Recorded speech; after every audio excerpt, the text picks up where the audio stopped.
What unethical life hacks do you know? Viewer edition. Hey folks, quick disclaimer here from your buddy Mr. Facts, just letting you know that all the advice here, we're presenting it for entertainment purposes, not encouraging you to do this or condoning any of it. Please be ethical, follow the law, and all that other jazz. Anyway, let's get started. Story 1. If you're at a concert and want to get a better spot up front, bring a flashlight and hold it at eye level while making a vertical line on the floor with the light and saying, "Make a hole," over and over. People will just move.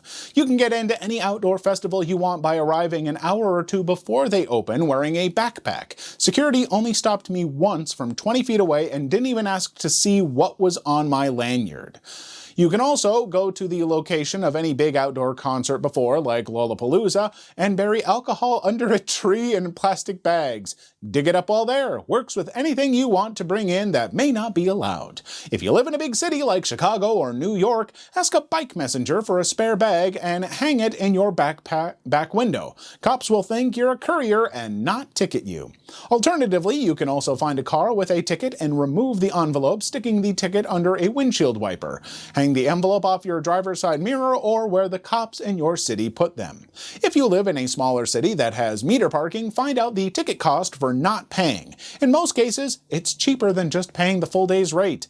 In the small town I lived in during college, it was 25 cents per hour, $2 a day. The ticket was $1 if paid that day at the station, which was on my way home anyway.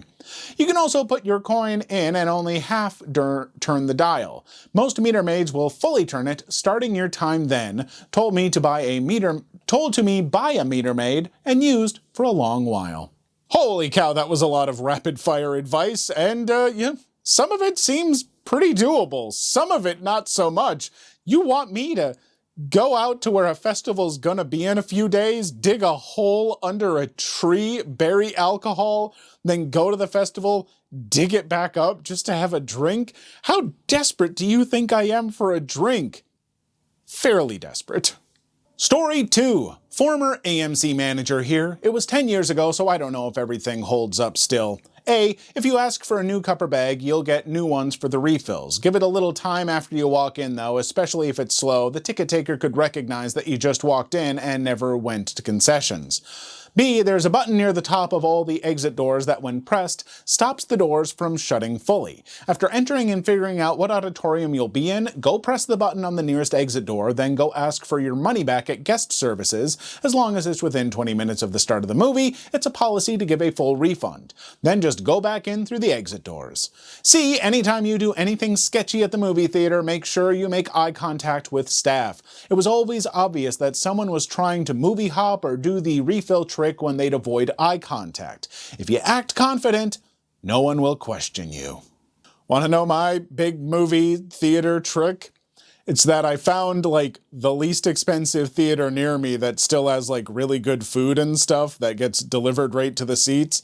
Found out which day they sell the cheapest tickets, and then just go there at noon because I'm freelance and so I make my own hours and stuff. So not at all actionable for a ton of you out there, I know, especially if you don't live in a, metro area with a lot of different theaters. But if you do, I'll tell you, there are a lot of theaters that are desperate enough for people to come that they've got Tuesday afternoon showings for $5, $6 or something. I think it's worth it. Story 3. You can pretty much call any 800 number on the back of anything and complain about the product to get a free replacement. I called Lay's and told them I found a green potato chip. A couple of weeks later, coupons in the mail for 5 free bags of chips. If a McDonald's drive-thru is kind of busy, go inside and tell them you ordered in the drive-thru and they left out fries or something else. They'll usually give you whatever you claim wasn't added without asking for a receipt. Even if you do, claim you weren't given one by the drive-thru attendant. You can also call the 800 number on the McDonald's bag and complain about the food, and you'll get free coupons from the franchise owner in the mail. You also don't have to complain. For example, I've called Tabasco and told them I love their sauce. They mailed me a free t-shirt. Story 4. The one about the Hampton Inn is wrong on several levels, at least with my experience as a front desk supervisor. The hotel has to be given the opportunity to fix the problem, and only if unable to, or don't have another room available, Then they can give the 100% guarantee. If you waited to tell us at checkout, we would not give the refund. Also, people that have a lot of service recoveries are tracked and will lose their benefits if found to be abusing.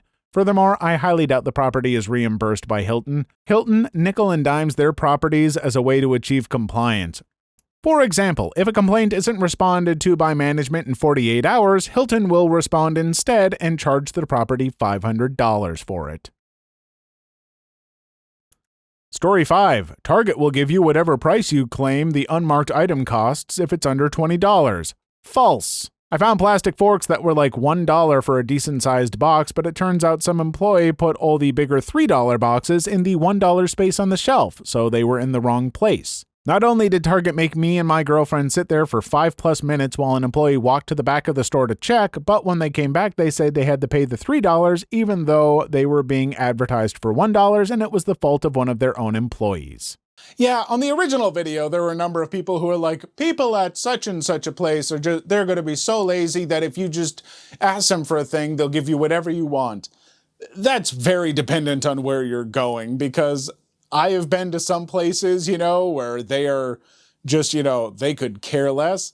And I've been to some places where they are on top of things. So, yeah, you got to judge those on a case-by-case basis. Story 6. I got 2 great hacks. At Disney, you can go to guest services and say you have ADHD and it is hard to stand in long lines. Disney is not allowed to ask for proof of your difficulties, and you can get to skip the lines without paying extra money. The second hack is for people that love Culvers. Made this hack and works pretty well. Once you have finished your meal, before you leave, ask one of the workers for a kids to-go bag. 75% of the time, they will give you the bag with no questions asked, giving you a coin. Once you have 10 coins, you can get a free full meal or a plushie and a free scoop of ice cream. Story 7. That last one about how strict movie theaters are with counting cups, bags, etc. is very true. Knew a guy who was a manager of one many years ago. A brand new box of cups was accidentally thrown away, 500+ cups.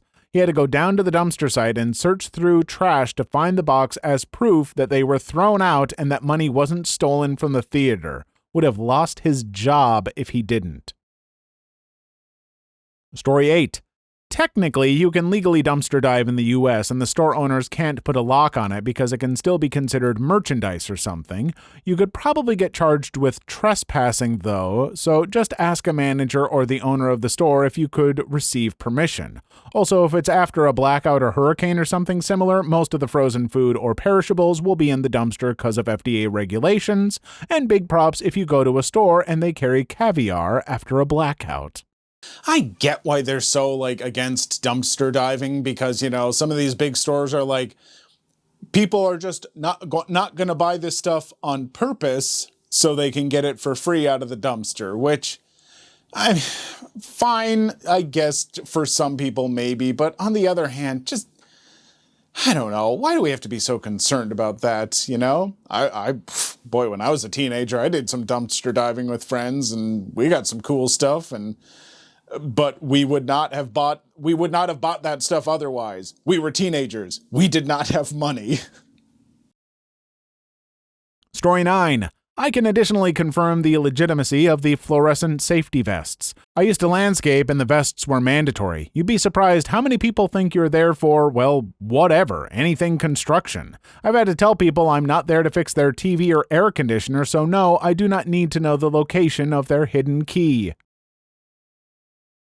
Story 10. At the gas station air pumps that take quarters, you can use pennies instead if you shoot them in the coin slot fast enough. Also, some coin washing machines and dryers can be paid for using the underwire from a bra to ring up credits, but only the ones that have a coin slot where you put in 1 coin at a time. Story 11. I have a great life hack for you. At my school, even though I have allowances for my ADHD, sometimes my teachers still don't let me turn things in late. So I'm very good at lying. So I just tell the teachers that I left it at home and make sure that I told a couple of my friends that I did not spill the truth. Works every time. Story 12. Australian Social Services Centrelink ask job hunters to give a job description and a link to a job ad you have applied for. You could write a separate cover letter and resume for each relevant job, or you could just throw together something resembling a resume and just send it off to every ad listed on a job site, which often just has an upload resume page. As I actually want a job, I use the hard option. Still no job, though.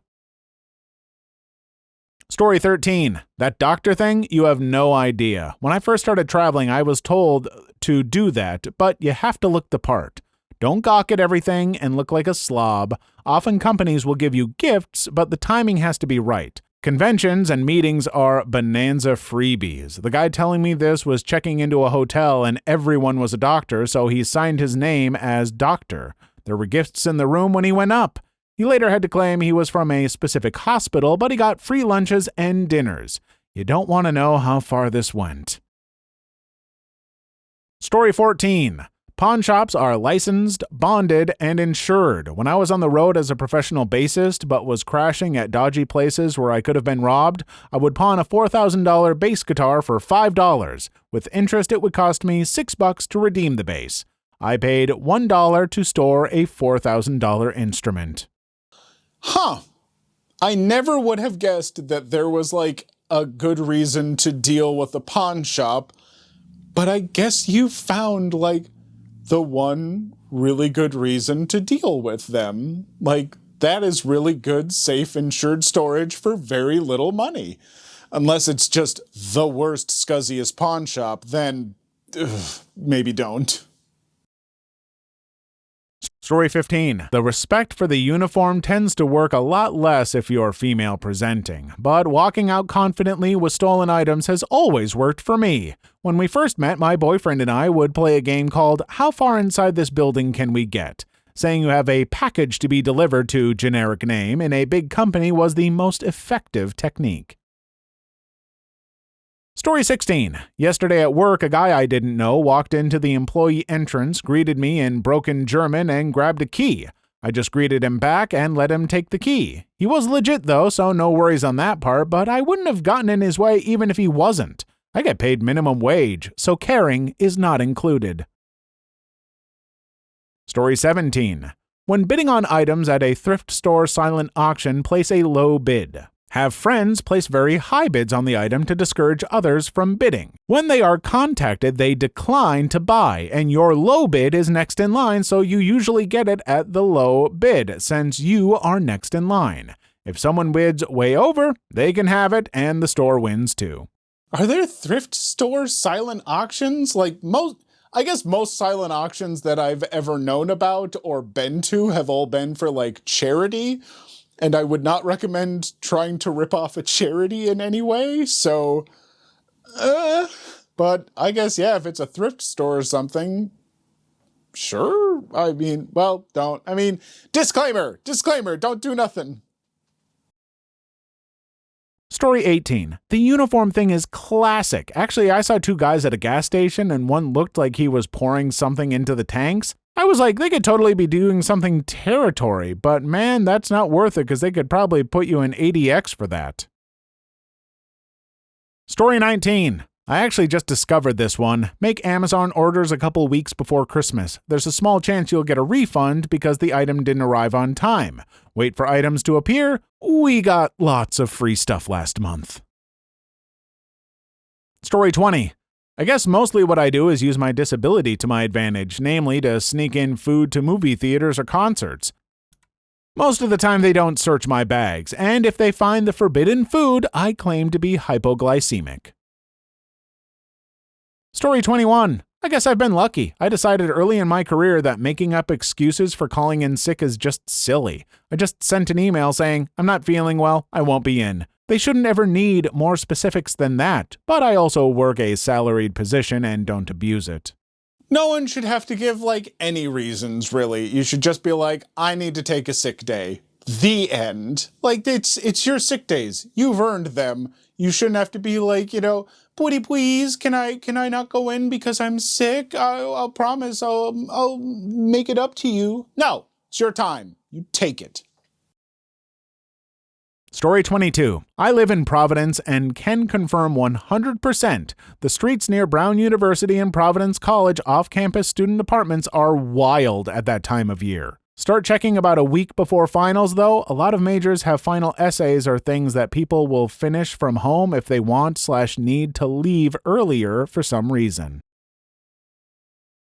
Story 23. There was someone who bought a yearly pass and food plan at a local theme park. It was about $250 a year. His work was close, so for lunch and dinner, he'd go to the park almost every day for food. $250 is a pretty good price when my grocery bill is $120 to $200 a month.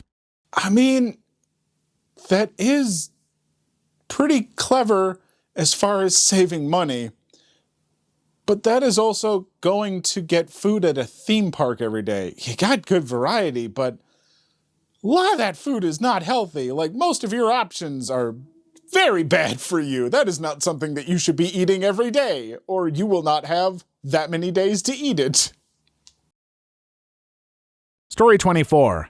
At the Potawatomi Zoo in South Bend, instead of paying 25 cents to feed the goats or of the machine, you can twist the knobs very fast and some food will come out, but there is a chance it will break, and if you break it, you gotta pay for it.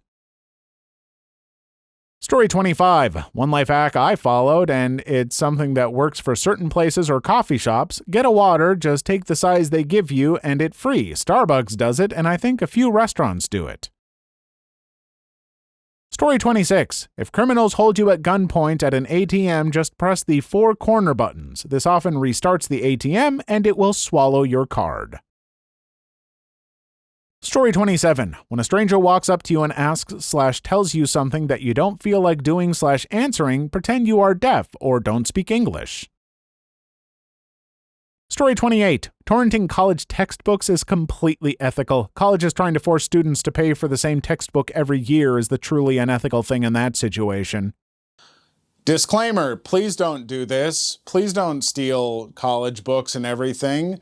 I do not condone doing that, nor do I condone people going into the comments section and listing off sites that you should not go to get these things. That is not something that I would ever condone. You shouldn't do that.